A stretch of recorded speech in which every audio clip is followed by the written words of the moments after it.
Hey guys, Professor Warren back for another video. Inside this video, we're going to be talking about genes, DNA, and chromosomes. And what I'm going to have as the main title for this video is that I'm going to help you guys understand the difference between each one and what their functions are. So with that note, let's start off with talking about genes.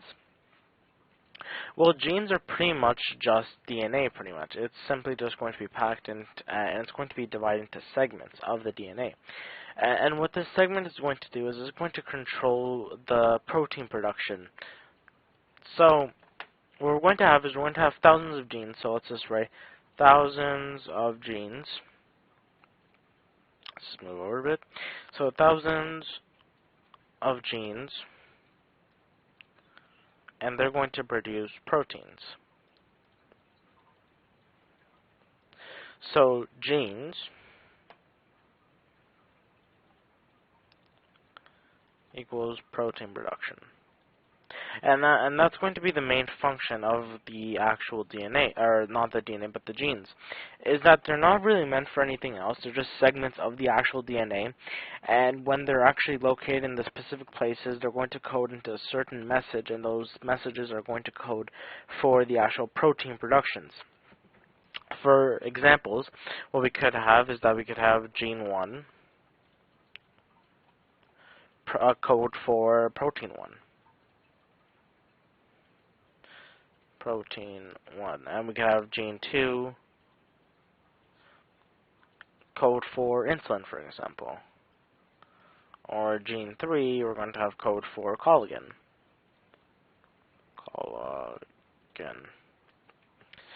And this is pretty much just a visual example of how the proteins work. They're just going to be dividing up in into different sections of the DNA, and those different sections are the genes, and what those genes are going to do is that they're going to produce the proteins needed for us.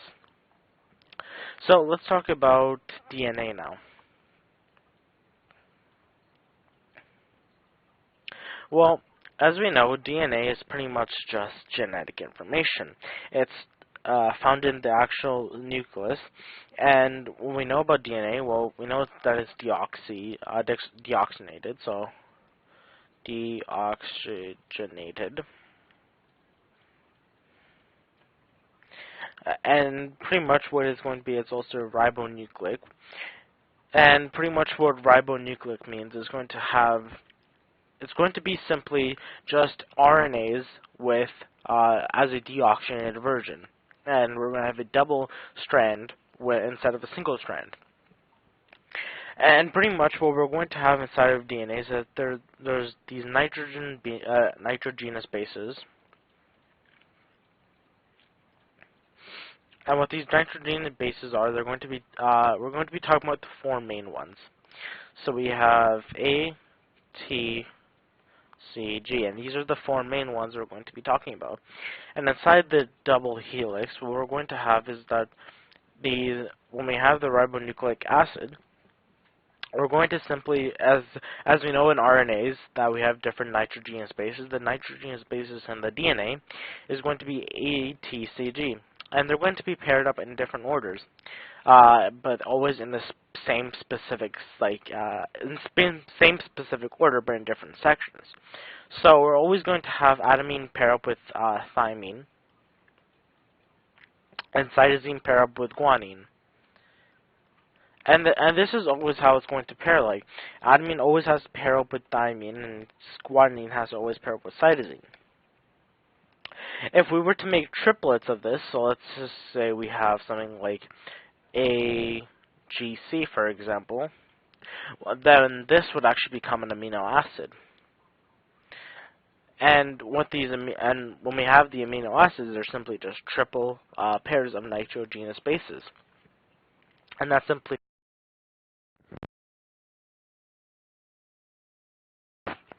And that's simply what a actual amino acid is. It's just a triplet of a nitrogenous bases. And pretty much what the main function of the DNA is that because most genes, as we know, most genes are pretty much just providing instruction for protein production, what genes are going to do is that they're going to have the holding of all the different sections. Because genes are segments of DNA, and chromosomes are going to have DNA molecules inside of them, which help carry genetic information. And moving on from genetic information, we're now going to talk about chromosomes. Chromosomes.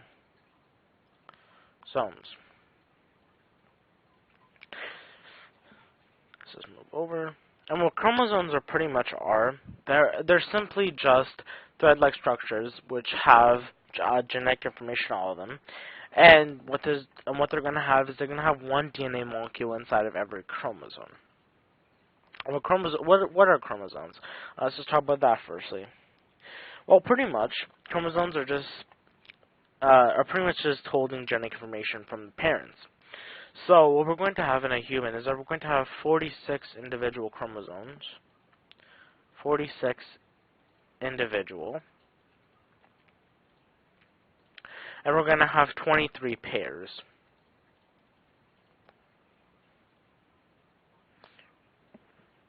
And what we know from this, as I talked about in our previous videos, is that these are going to be made through the sexual reproduction of the parents. So, as we know in asexual reproduction, we're going to have made genetic copies, which are exactly identical to the parents, but with sexual reproduction, we're going to have unique copies with traits of the parents. So, just remember, asexual is exact, that's identical, and sexual is unique. Just remember that. And pretty much we're going to have 23 chromosomes from the mother and 23 chromosomes from the father. And what these chromosomes are pretty much going to do is that when they're being passed on through the sexual reproduction, we're going to have these unique pairs being made up, and these unique pairs are going to make up the genetic information for us. And pretty much they're simply just going to be passing on the traits from the parent to the actual offspring, and that's all that chromosomes are doing.